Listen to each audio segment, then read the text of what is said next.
All right. There he is, locked and loaded and ready to go. Hey, they scored again. What's it now? 170-20 right now at this point?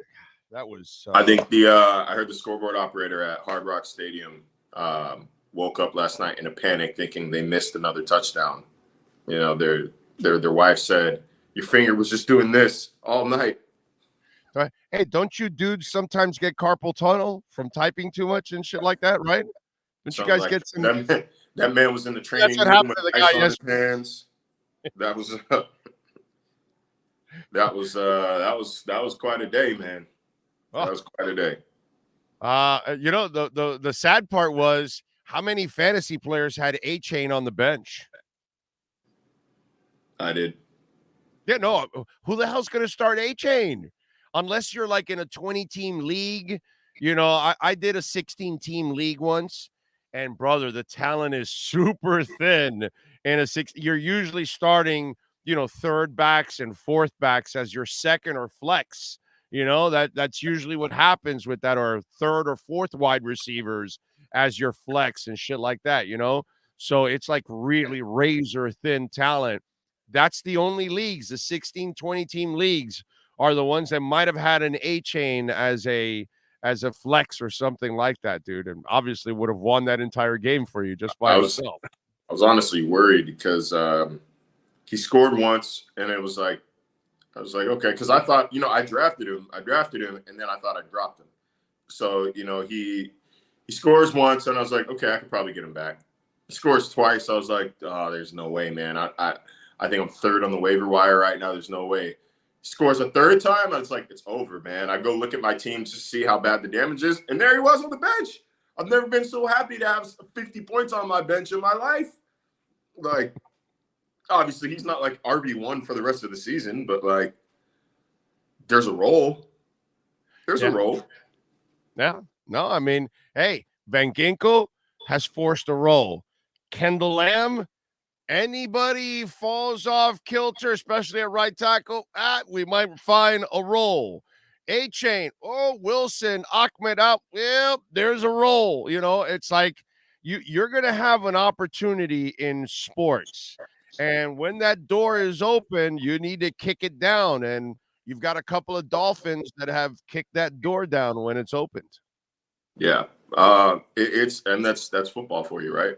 That's the NFL. Like, Savon Ahmed had worked his way back into a role because of an injury to Jeff Wilson. And then Devon A-Chain just did the exact it sucks. It sucks. That's what happens when you play on a deep team. So happens playing deep team. It's unfortunate. But I think in multiple leagues, I'm in 3. In multiple leagues, I played against the combination of Tua and Mostert in the same. So honestly, it was fine because like I didn't have to stress. I wasn't like, okay, I need 34 points from CeeDee Lamb and then this and this. Like, I was just like, it's over. Oh, I lost. Okay, let me enjoy my Sunday then. Fuck this. Like I'm good. I'm good. Like it was fine. Like it wasn't fine. It sucked a little bit. It sucks. You always want to win, but But they tear the scab off for you. It wasn't like a slow pain thing. It wasn't a slow kill. It was over already. So that's it. You can move on at least. You can turn the page. In one league, I was playing against Tua, Mostert, and Keenan Allen. Oh, okay. Keenan Allen went 18 for 220 yesterday for the record. Yeah. So I was like, that's fine. I had a lot of work to do anyways. I got my writing done. I thought everything I put out yesterday was good. You know, I don't often brag about my work or talk about myself like that, but I put out quality content yesterday. You know, came home, had a nice dinner with Haley, watched the game a little bit, folded some clothes, did some laundry, work around the house, hung my calendar up, finally my whiteboard calendar in the office, so I know what's going on every day. You know, I thought I found the workaround. I thought, you know, by putting everything in my phone that I would automatically see it. But I get so many dumb emails and worthless texts and this and that I like naturally block things out. And I have to remind myself, no. Pay attention to that. It goes off, tweet notification. It goes off every day. But either way, I'm getting off tangent here. The point is, fantasy sucks. Yeah, no, I get it. No, I'm with you. I'm with you. The offensive line, I don't think we're all talking enough about the offensive line. Not only have they kept Tua clean, but brother, this team has rushed for 565 yards on 93 carries, and they are averaging 6.1 yards per carry. They are freeing up their running backs from that offensive line and allowing them to make the moves in the second level, and it's up to them at that point. But what the job the offense, well, actually, sometimes some of the guys are going to the second level at times and picking up some blocks too and helping out. But the job of the offensive line, Marcel, Jesus Christ. Yeah, I mean, you thought this thing was good without Teron Armstead. Exactly what you thought happened when Teron Armstead rejoined the lineup. It got even better. And again, a lot of this is due to, we're seeing a lot of the same looks, a lot of the same offense that we saw at the beginning of last season, which are these kind of like one read, quick hits. And, people might want to criticize Tua by saying, he's only using his first read. He's not going through his progressions. There's a difference between not going through your progressions and not having to go through your progressions. He hasn't had to go through his progressions. Who cares if he's only making one read, if that one read has always been open? Like, you want her to say, oh, no, like just to keep myself fresh, let me go through my third, fourth, and then check that. No, like these guys are so open, man. So like it's a combination of the two. Like, the Dolphins' pass block win rate last season was middle of the pack. It wasn't awful. It wasn't excellent. It was middle of the pack. But their sack rate was very low. I think 9th lowest in the NFL. So like, I'm not surprised that Tua's not being tackled right now. I'm not totally shocked that he's not being pressured, but he's also holding up his end of the bargain by getting that ball out fast. And a lot of that is him processing quickly, and a lot of that is scheme and coaching from Mike McDaniel. Again, like I've said it before on the show, we in this sports society, we are way too willing to put all our chips on one thing. Like, oh, he's only good because it has to be the receivers. It has to be the coaching. It has to be this. With Brady and Belichick, it has to be Brady. No, it had to be Belichick. We are not willing enough to say it's a combination of everything. It is a perfectly cooked meal. You know what I mean? Like, when you cook, you don't just say like, oh, wow, it was the garlic that did it. Like, oh, man, like you just have to excel on your end. In order for the cake to be cooked or baked, you need to excel on your end, right? So your ingredient has got to be exceptional. So, yeah, the play calling has got to be great, and it is. The quarterback play has got to be great, and it is. The offensive line play has got to be great, and it is. And the running backs, it's got to be great, and it is. So it's a combination of everything, but everybody's ingredients have to be good in order for it to come out the way it's come out for 70 points. When you're winning 17-15, that's because all the ingredients aren't necessarily good ingredients. All of a sudden you're sticking in some Hyde Park stuff and some fake brands and shit, and you're adding some sugar replacements, whatever they're called. You couldn't, it's the nameless, the brandless packs of sugar. You're just ripping it open and tossing it. I get it, but like I said, like it's. Even if it's a good cake, you don't eat the cake and say, "Wow, these are some damn good eggs." Wow, this is the flour here is just really carrying the weight. No, you just enjoy the damn cake. Like that's all I ask for people in the sports. It's just enjoy the cake sometimes. It's okay. Yeah. It tastes good. The Dolphins are a damn good cake right now. It's not just one ingredient's fault. It's like you said, a bunch of quality ingredients working together with a damn good recipe. Like that's all we are right now. That's all we're looking at right now. That's where we're at. So like, yeah, again, that is a sports gear grinder of mine where people just try to say like it's this, it's that. Like, so yeah, the offensive line has been good. They're like the icing. They are the flour here. If Tua's the eggs, and I don't know what all goes into cake besides eggs and flour, man. Like y'all are gonna have to help me out here. I'm not a baker. But you know what I'm trying to say here. Like, they're one ingredient in what's overall been an excellent recipe and a therefore excellent dish. And it doesn't work without the other. Their protection doesn't work without Tua processing and getting the ball out quickly and making smart decisions. It doesn't work without McDaniel scheming guys open. It doesn't work without the receivers getting open and making things happen after the catch. It is just it's what they call, in a much shorter winded way, complimentary football. That's what it is. Well, hey, listen, you look at Mostert and A-Chain, but then Brooks comes in and he goes 9 for 66. So including that 52-yarder, obviously, but it's everybody having success. And that's been the impressive part, because if A-Chain's healthy, he's played well.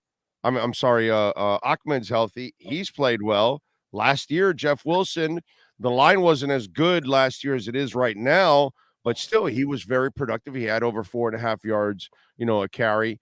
That's the thing. I want to give the offensive line, because they have been so maligned. We have ripped them so much.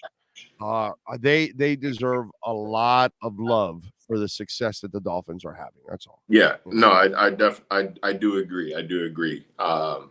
And this all comes back to Chris Greer. Remember what he keeps saying? Yep. I think y'all are more worried about it than we are. Like, they were confident that coaching takes over.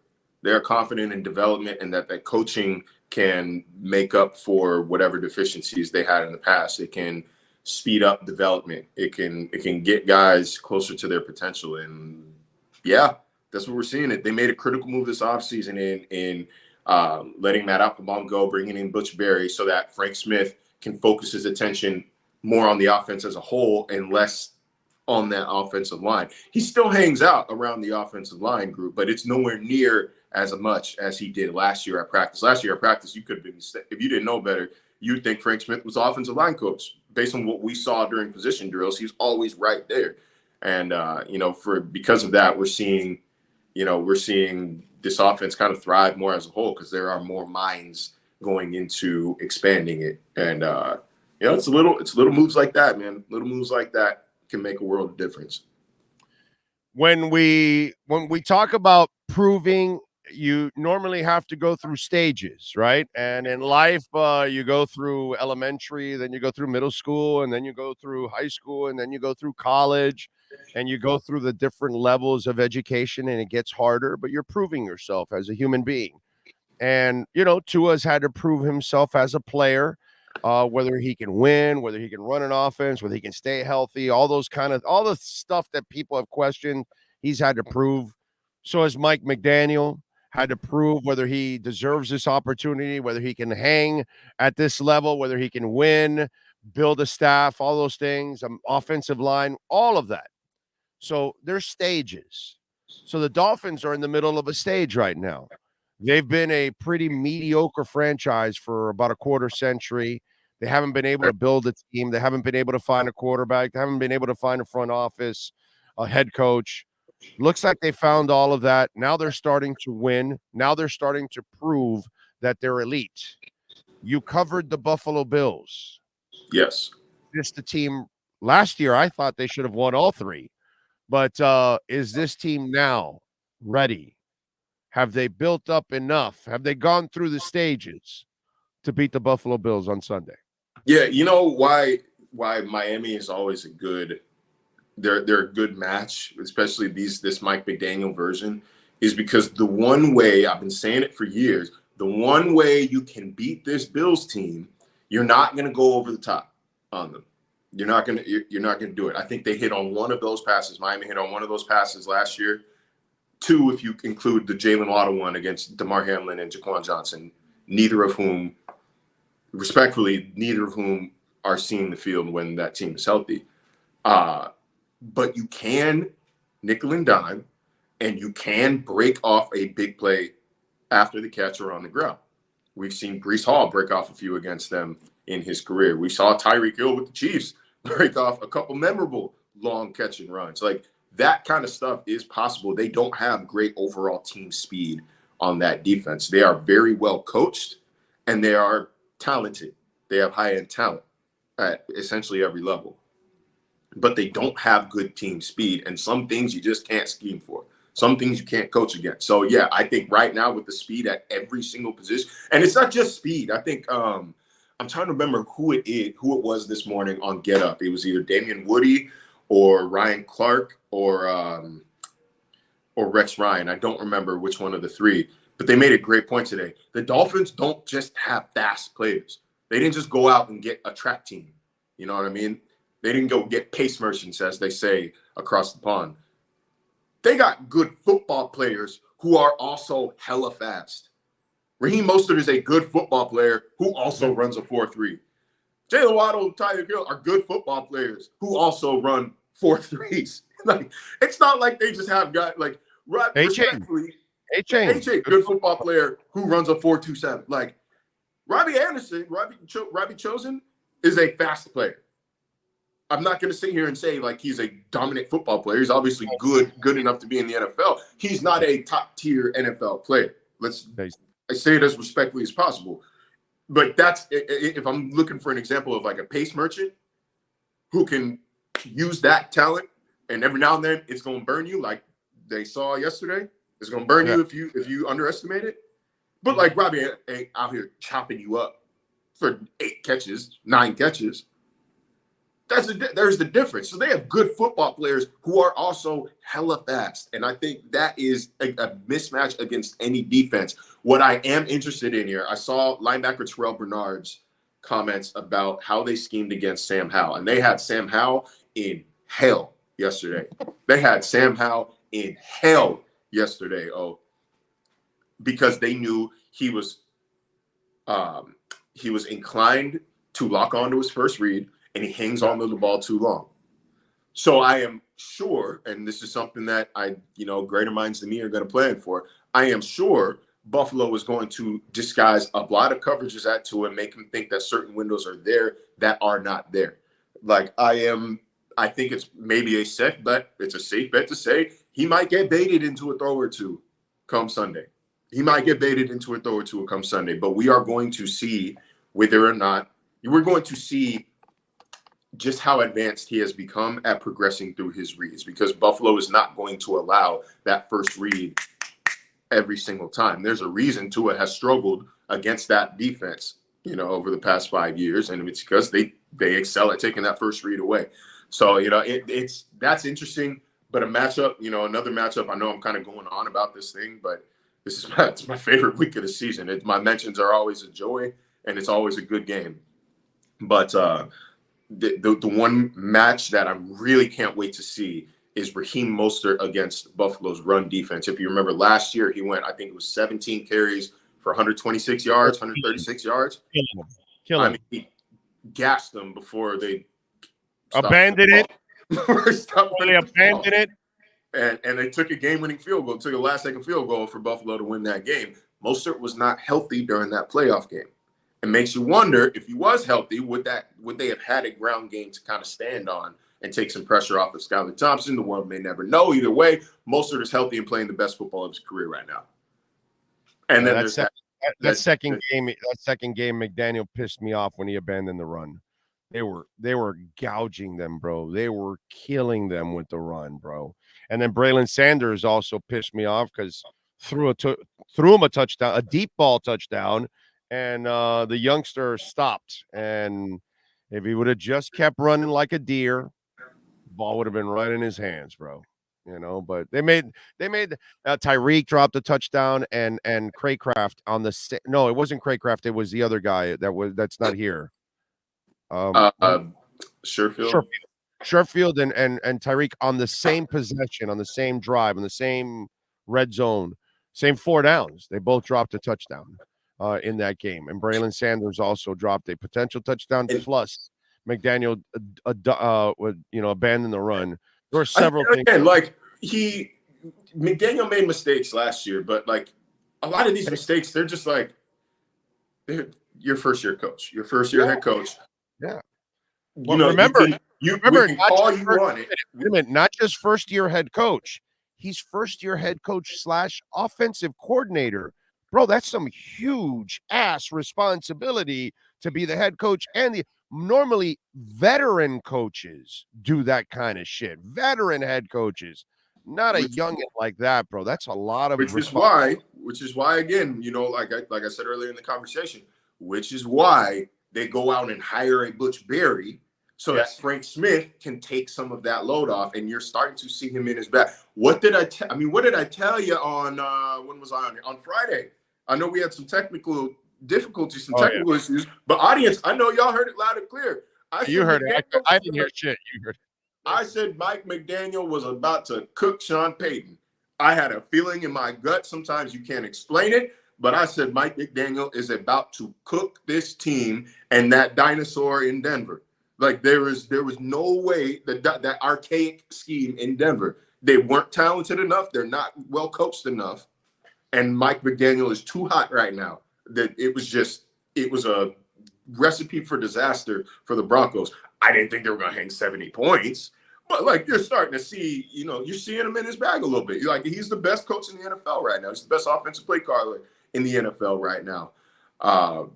Again, you're starting to see it. I don't remember what we were talking about directly before this. I know I had a point before I got off on this other tangent. But there was one stuff that we were talking about. Let me ask you this again. I'll ask you a completely unfair question. Well, it's not fair because they don't tell you anything. So I kind of know what the answer is, but I got to ask it anyways because people want to know. Craycraft, Wilkins, and Phillips, do you know anything? Did you see anything in the locker room? I did not see any of them in the locker room. I think I maybe caught a glimpse of Jalen Phillips, or I thought I caught a glimpse of Jalen Phillips, and ended up being Cameron Good sitting in that corner where the linebackers, the outside linebackers are.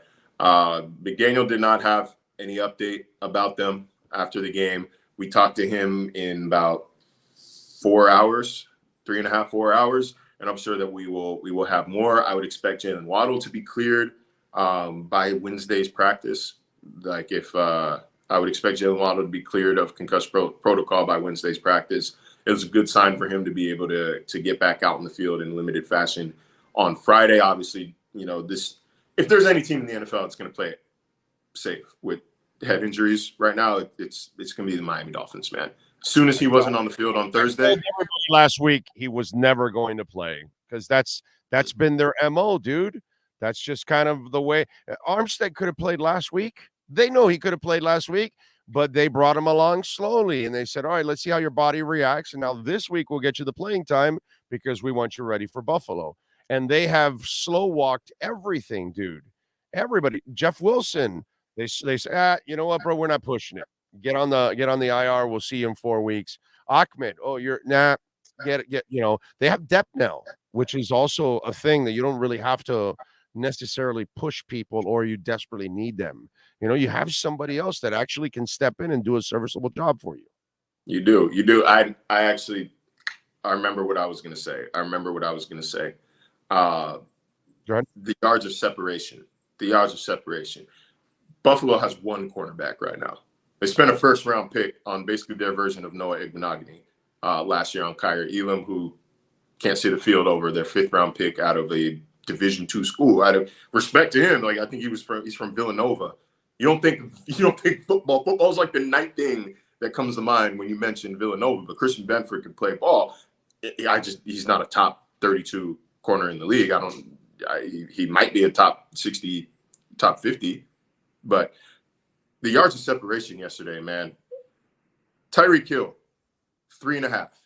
3.5 is that's good. That's open in the NFL. It's open in the NFL. It's not wide open, but it's an open throw in the NFL. Yeah. He was 5th on the team in average yards of separation yesterday. 5th.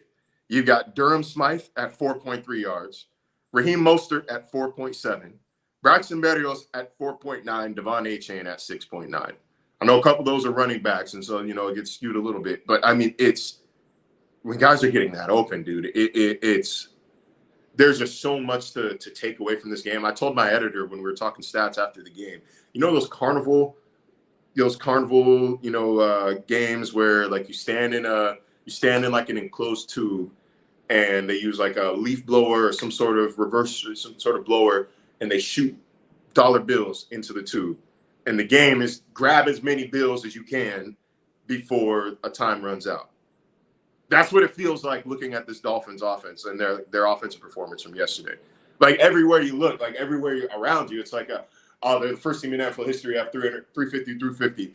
First pair of running backs to score 45 fantasy points. First team since 1966 to drop 70. Like there's just so much to take away from that. I see a comment saying, I've never seen Marcel so hyped. Like I've never had so much to talk about in my life. I've never had so much to talk about. I wrote 3 stories yesterday. I could probably still write another 2. And by the way, for Steven, let me see, because I saw it. I don't think Steven understood you at all, and he was wrong. He says, wow, Marcel sounds like a Buffalo beat writer, that he's excited, and you're excited because of the rivalry and the shit that's going to go on in your DMs back and forth. Kind of, you may want to that. Dude, I'm not going to sit here excited about the Bills or something, and that's not. Look, I'm not going to sit here. I've been here for 2 years. My work speaks for itself. What I said, I speak for. But like, if after 2 years, like, I'm not going to. If I haven't changed your mind, if I haven't made you think that I'm not some Buffalo home fan plant, I don't care. I don't care anymore. But I'm not going to sit here. I'm not going to sit here and lie and act like I'm not happy to go back to Buffalo. I lived there for 2 years. Like I've never lived in my career. I've lived in 2 places for more than 1 year: Miami in South Florida and Buffalo. Like it's always going to mean something. Like I like the city. I'm not going to sit here and act like I don't. I don't need to lie to impress you guys for that. But I cover this team objectively. I'm not a fan of either one of them. And again, my work speaks for itself. I'm excited to go see my friends. I'm excited to go hit a couple restaurants that I came to love over the past 2 years. That's that, man. Like if you can't get past that, you can't get past that. But no, I get it. Makes sense. I don't feel the need to sit here and lie and pretend like I hate Buffalo so much. I hate everything about this city. Like burn Western New York to the ground. Like no, dude. I have nothing against Buffalo. I like the damn city. If you end up living somewhere for a while, you're probably going to end up picking up things and liking some people and making friends and things like that. That happens. Yeah, look, man, I have enough. I don't want to say pull because that makes me sound more important than I already am. But like I have enough control, I think, over my career that I'm not going to live somewhere for 2 years if I hate living there. I'm not going to live there. I'm not going to live somewhere for 2 years if I absolutely hate it. Like there were times, plenty of times, I wanted to leave Buffalo, and obviously, I did leave Buffalo.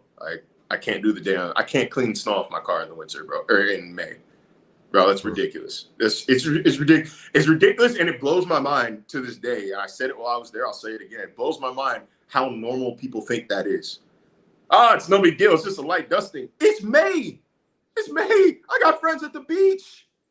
I got friends having pool parties. What do you mean?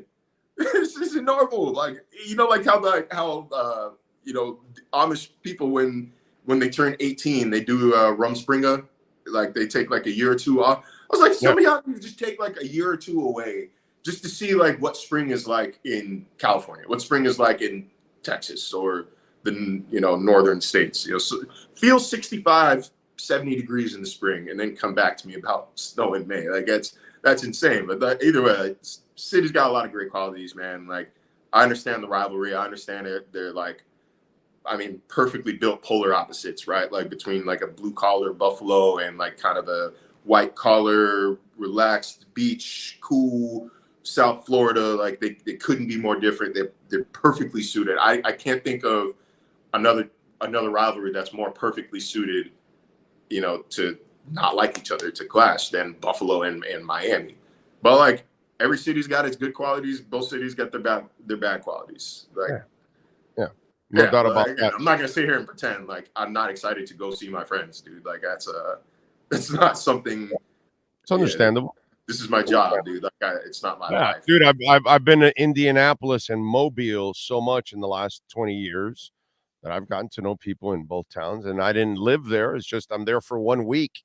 And because I've been there for 1 week for 20 years, you get to know people. And so every time you go back, you get to go say hi to people you haven't seen in a while and stuff like that. So, yeah, man, you make friends when you go on the road. I did work in San Francisco for a short time and do know a few people there, but it was too short. It was only 6 months.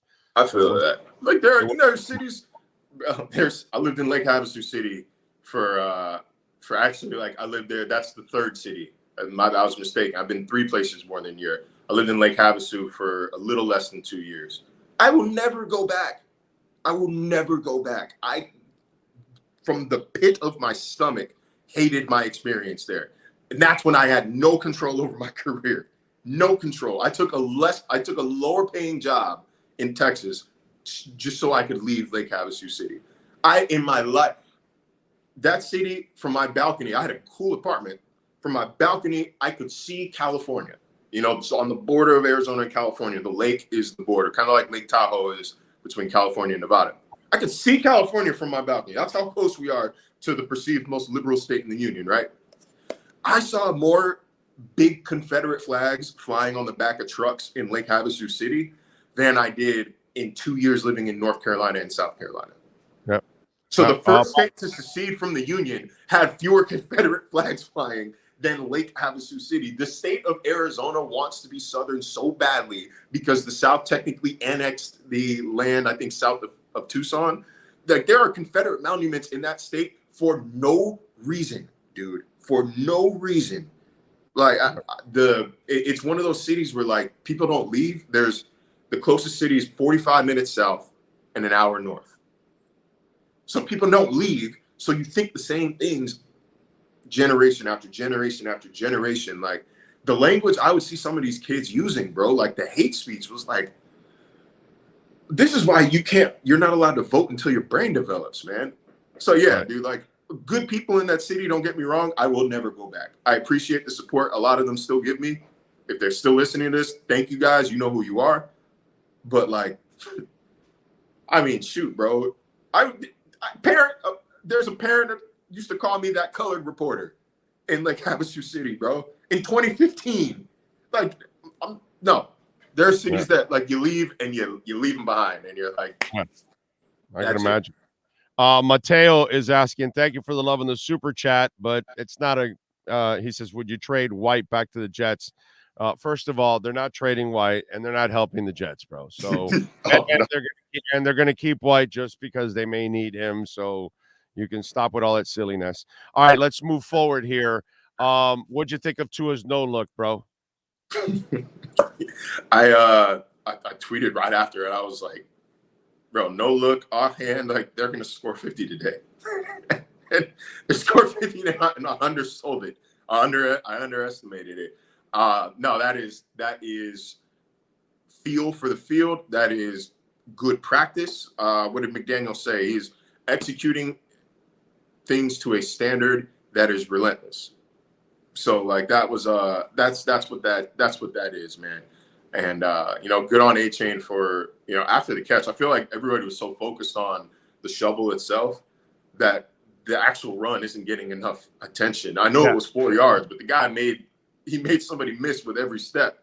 Like, he was a lot stronger of a runner than I think people gave him credit for a 4.27 great balance. Type of guy. Like, between him and Mostert, like, both of those guys, they run hard for how fast they are. So, nah, man, that was cool. But, it was that moment where, like, you say, oh my God, like, they're doing whatever they want. They're going to do whatever they want today. It's the second game in a row. No, it's not. It's the third game in a row where the Dolphins offense has essentially done whatever it wants. And the only reason why that game, the Chargers game, wasn't a 2-score win is that fumble in the red zone on the first possession of the season. Right. Yeah. But, like, let's not forget, on 2 occasions, they marched into, like, the Chargers 5-yard line. Like, it was – they've been able to move. Has been unstoppable through 3 games. Like, now it was unstoppable last year through 3 games as well, more or less. Even that Bills game, the numbers don't look good. This is different than last year. This team is running better than last year. Everybody is way more comfortable in the offense. You can tell Tua knows the offense like the back of his hand now at this point. This is a different team. They are going to be able to move the ball on both. They are way better suited to run the ball this year than they were last year. Because if you remember those first 3-4 games of the season, who was RB1? Chase Edmonds. Right, yeah. Chase Edmonds. Raheem Mostert wasn't healthy yet, wasn't really getting that bulk of the carries, so I believe week 6-ish, week 7. So, like, they're better suited to run the ball. They've got the horses now. I only bring that up. Because now 3 games are on tape.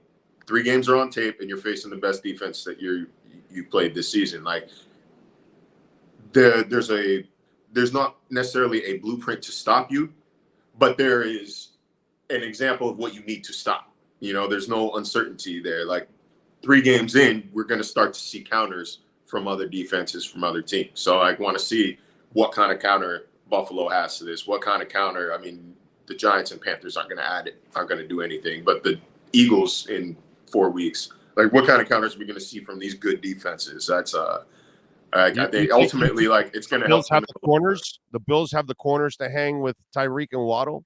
You don't have the corner. They have one. They have Tre'Davious White, who can be beat. He's a guy. He's not an uber athlete, but he's technically sound. One of the most technically sound corners in the NFL. They don't have the corners, plural. They have the safeties. Safeties, yes. Safety, I know they're solid at safety, but I think corners. I think the 3 receivers, including Berrios, is going to give them problems. I really do. I think, the name to watch, I mentioned him earlier, Terrell Bernard, the 3rd, 4th round pick out of Baylor last year. Big game for him in the middle of the field this week. He's going to be an X factor here. And I feel like that's if the Bills defense's goal is push Tua past that first read, make him hold on to the ball, then the Dolphins' goal has to be to figure out how to exploit Terrell Bernard in the middle of the field. That is where a lot of Miami's damage comes from right now, like these in-breaking routes and these crossing routes. Like that's where they do a lot of their damage. Him being in the middle of the field, him and Matt Milano, their job is to sniff that out. Miami's job is to figure out how to exploit them, how to get them off their game, how to get them off balance. So like there's just I'm excited about this game because there's just so many like matchups and little X factors to watch for. Way more so than Denver, way more so than New England. So it should be a game that gets Dolphins fans excited. It should be a game that gets Bills fans excited. It's a good game. There's only me and Adam Beasley were talking about this yesterday. There's 4 good teams maybe in the AFC right now. Maybe. Okay. 3 good teams in the AFC, do we want to call it? Because I don't know what to think of the AFC North right now. I don't know what to think of the AFC North right now. Well, the Bengals should be, but they're right now not. They're not playing. Because Joe Burrow's not healthy. Not healthy, and for some reason he still might play. Despite his number 1 receiver telling the world this man's not healthy, he needs to sit. Hey, by the way, how come they're not saying he's he might miss more games than Tua does in the pros? It should be. I think he's had more overall success, and that's giving him kind of a blanket. Oh no, yeah, he took he took the Super Bowl, of course. No, I'm not comparing the talents. I'm just saying he has his injuries too. It's like they only want to mention Tua, but it's like, hey, there are other guys that also miss too, and he's struggling. Miami, Kansas City, and Buffalo. Yeah, that's it. Let's say, find me. I don't even think it's 4. There is 3 good teams in the AFC right now, and we're about to watch 2 of them play. Baltimore, no. Jacksonville is not playing up to snuff. That might have been routed by Houston. That's no.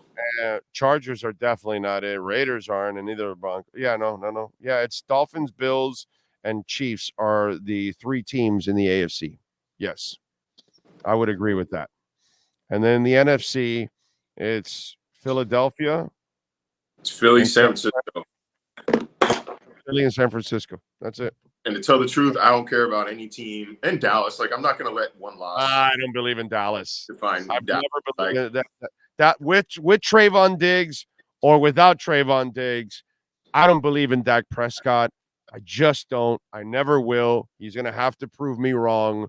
I don't love Dak. And I don't love Dak and put them in a tier below San Francisco and below Philly. The Niners are on a tier of their own. Niners are on a tier of their own. Yes. Philly is right behind that. Dallas is right behind that, and then it's the rest of y'all. Then it's the rest of y'all. Yeah, but I just can't trust Dallas, bro. There's nothing. Look, yesterday, what does Trayvon Diggs have to do with losing yesterday to the Cardinals, bro? Are you kidding me, dude? the Cardinals. They're tanking, and you lost to them. No, dude. No. That's typical cowboy right there. By the way, didn't you grow up a Raiders fan? Yeah, Okay. unfortunately. Robbie Chosen is a poor man's James Jett. Okay. I think James Jett was a little before my time, but okay. Yeah. You're a little bit young, but maybe you do a little homework there and look up. Robbie Chosen is a more accomplished Darius Hayward Bay. Oh, God, more accomplished. Yeah. Darius Hayward Bay had no hands, bro. Yeah, My God, more accomplished. That's not Robbie Chosen's. Don't do that to Robbie Chosen. A more accomplished, more consistent Darius Hayward Bay. Maybe closer to like a. He's a better Brashard Perriman. How about that?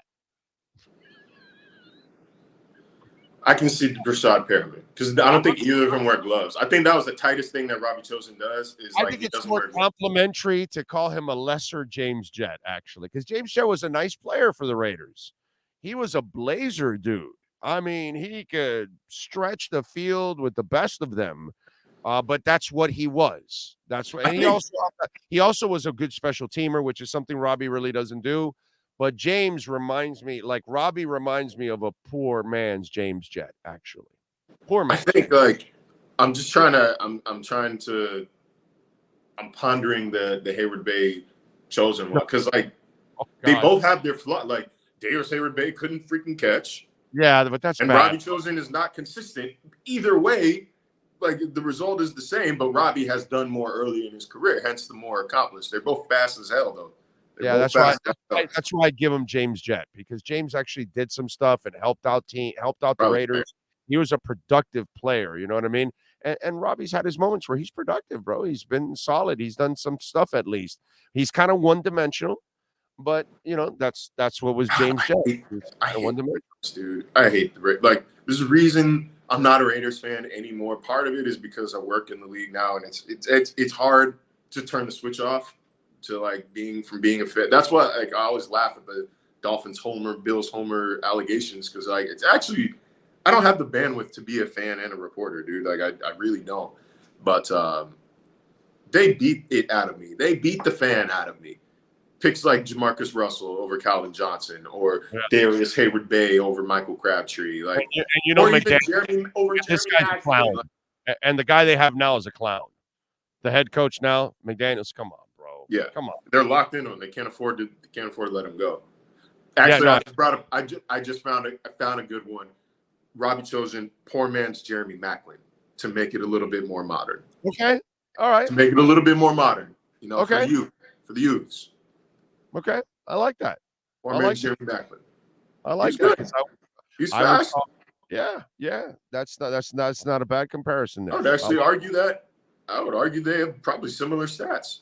Yeah, no. I like that comparison. That's pretty good. They're actually closer to each other than James Jett is to Robbie Chosen. So, because James Jett was a decent player, where Robbie Chosen been up and down, but he does have a lot of James Jett in him. He just reminds me a lot of the speed guy on the outside, and if you let him go, you might be able to hook up with him a couple times. All right, what do you got going on? I'm sorry, what were you gonna say? I was saying, actually, I was disrespectful to Jeremy Maclin. He had a lot better run. He had a lot better run than I remember. He had a lot better run than I remember. But that's why we say poor man. That's why we say poor man. Poor man. What do you got going on ESPN so folks can check you out? I actually just got an email today. I think I'll be on SportsCenter today in the 6 o'clock hour to try to make sense once again of what the hell we just saw on Sunday night.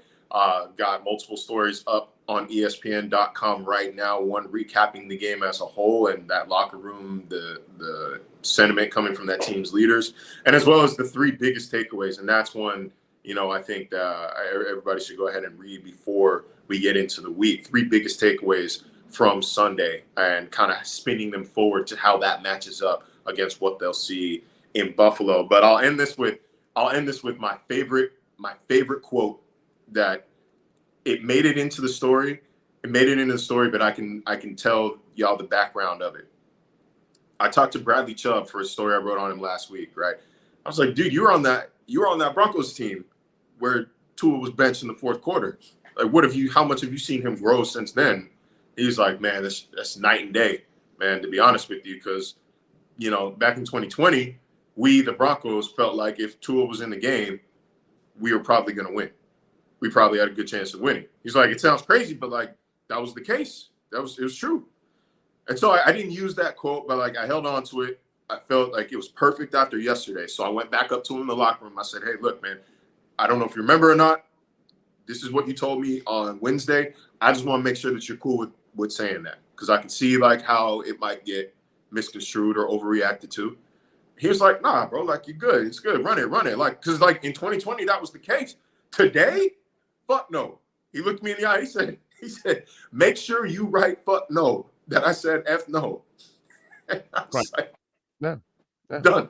So that was the case. So that was that's one of the takeaways. It's hard to go to a gunfight with a butter knife, and that's unfortunately what the Dolphins were. They were a butter knife at that time, with what they had in coaching, head coach, and the people around Tua at that time. It just wasn't very good, and there was no way. It's hard to win with what they had, and still he won more than he lost. He threw more touchdowns than interceptions, and he was pressured when he was handing off the ball. So to me, that's the funny part, because if you can go to YouTube, it's there, and go watch the video at the end of the 2020 season. And I say Tua had a heck of a year, because when you actually take into account, because I looked at it the right way. His first 2 years, he wasn't the problem. It was all the shit and dysfunction around him. That's what created the problems. Once you cleared out the dysfunction and you got proper coaching and proper talent, you got the same results you got at Alabama. The guy's a hell of a player. He's a star.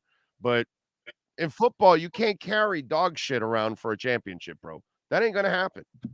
Just ain't gonna happen. Again, better situations right now. But the rest of that, man, it's preview work. Going to try to link up with Elena Getzenberg up in Buffalo and kind of maybe get something done about what happens when an unstoppable force meets an immovable object, because that's what we're looking for. That's what we're looking at on Sunday. And then catch me Sports Center. I got TV basically all day on Wednesday, Around the Horn on Tuesday, Around the Horn on Friday. If you guys want to check in, appreciate that. But that is my week, man. Busy week coming up. Follow him on Twitter. Your week's all right. I'm not complaining. If you were in Vegas with me this weekend coming up, the Canelo fight and U2 inside the Sphere and the Bills Dolphins at a Dolphins bar in Vegas, Tommy Rockers, that's where we're going to be. That's a week, my brother. That's a week right there. Hey, get the flight miles up. Huh? What was that? Get those flight miles up, man. Love to hear it. Big time. I'm just, brother, Thursday night in the Sphere for U2, I am going to be in heaven, brother. It's just, I can't wait for that, to see a concert in that place and see my favorite band of all time, U2. I can't wait for that, bro. That's going to be awesome. And we're 57 on Sunday. It's our birthday, October 1st. Happy birthday. So I need a Bills big time loss. I need the Dolphins to rout them by 30 or 40 points. That would be really, really nice. Follow him on Twitter at Marcel_LJ and catch him twice a week here doing his thing, of course, with the Welt Rheaume Miami Dolphins report. Marcel, thank you as always, my friend. Have a terrific week. Yes, sir. Thank you. Don't forget, bankruptcy, condo damage, criminal damage, business owner claims. Listen, we're still in storm season. Now we're on the decline of storm season, which is, thank the Lord, bro. We got October, November left. But just in case we do get hit by a storm, by the way, we're getting stormy situations, aren't we? I mean, a lot of wind, a lot of rain lately. And so you could have some water damage, some wind damage. Make sure before you call those insurance companies, you call Welt Rheaume. They have their own. Okay. They will actually take care of you, folks, because they have their own adjusters. The insurance companies send their adjusters, but their adjusters are working for the insurance companies. They're not looking out for your best. No, man. Welt Rheaume is going to do that. So if you're dealing with personal injury, listen, you don't know if you have a case. You're thinking, man, this happened to me a month ago, 6 months ago, 2 years ago. I wonder if I have a case. Call. The consultation's completely free. Ask for Jeff Welch right now. Dan or Jeff are amazing. 954-966-4646. Anywhere in South Florida, anywhere in Florida. One of our listeners in Orlando hired Welt Rheaume. 954-966-4646.